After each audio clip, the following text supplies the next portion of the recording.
আসসালামু আলাইকুম, সবাই কেমন আছেন? আশা করি ভালো আছেন। আমিও আলহামদুলিল্লাহ ভালো আছি। গত কয়েকদিন আগে আমি গিয়েছিলাম আমার গ্রামের বাড়ি চট্টগ্রাম সন্দ্বীপ। তো সেখানে আমি কিভাবে গিয়েছি এটা ফুল ভিডিওটা আপনাদেরকে আজকে দেখাবো। এতদিন এত ব্যস্ত ছিলাম যে ভিডিওটা আমি শেয়ার করতে পারি না। তো ফাইনালি আমরা কাউন্টারে এসে বসেছিলাম, দেন আমরা এই টিকিটও পেয়ে যাওয়ার পরে আমরা যেহেতু রাতে ট্রাভেলিং করব সেই জন্য আমাদের ভিডিওটা একটু হয়তো ঝাপসা আসবে প্রথমে। আপনারা প্লিজ ধৈর্য সহকারে দেখবেন। তো আমরা এখানে বাসে উঠে বসে ভিডিও করে নিলাম। দেন এখানে মাঝখানে 5 ঘন্টা জার্নি করেছে, সেখানে আমি মাঝখানে কুমিল্লাতে নামতে পারি না 20 মিনিটের বিরতিতে। আবার যখনই আমরা যেখানে কুমিল্লায় নেমেছি সেটাও ভিডিও করতে পারি না, কেননা অনেক বৃষ্টি ছিল তাই জন্য। পরে আমরা ফাইনালি একদম ঘাটে চলে আসি, স্পিড বোটে উঠবো সেজন্য। তো এখানে ওই যে দেখতে পাচ্ছেন ব্রিজটা, সেটা দিয়ে আগে নামা হতো, কিন্তু এখন ওই ব্রিজটা রিপেয়ারিং করতেছে কারণ এটা ভেঙে গেছে। তাই জন্য এখানে আমরা এই মাটি দিয়ে কাদা দিয়ে আমরা যাচ্ছিলাম স্পিড বোটে উঠবো, তাই জন্য।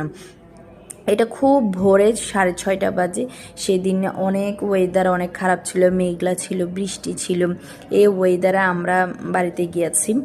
তো দেন আমি আপনাদেরকে চারপাশ দেখাচ্ছি, কত সুন্দর পরিবেশ। অনেক দূর সবাই হাঁটছে, আমি অনেক পিছনে ছিলাম, তো আমি আস্তে আস্তে হাঁটতেছিলাম, সেই জন্য মানে দূরে দূরে দেখা যাচ্ছে। তো ফাইনালি আমরা স্পিড বোটে উঠে বসলাম।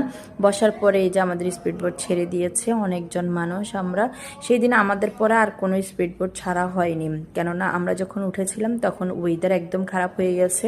মাঝ নদীতে আমাদের এত ঢেউ ছিল, আমি তো একদম ভীষণ ভয় পেয়ে গেছি, চিৎকার করছিলাম, এত ঢেউ ছিল। এই যে দেখেন নদীর অবস্থা, ধীরে ধীরে এটা মাঝ নদীতে ঢেউ বেড়ে যাবে। তো আমার তো একদম ভয়ে অবস্থা খারাপ, আমি তো ভয়ে চিৎকার শুরু করছিলাম। তো প্রথমে যখন আমরা একদম পাড়েই ছিলাম তখনই আমি ভিডিওটা করে নিই। দেন আমরা এখানে পার হয়ে গিয়েছি।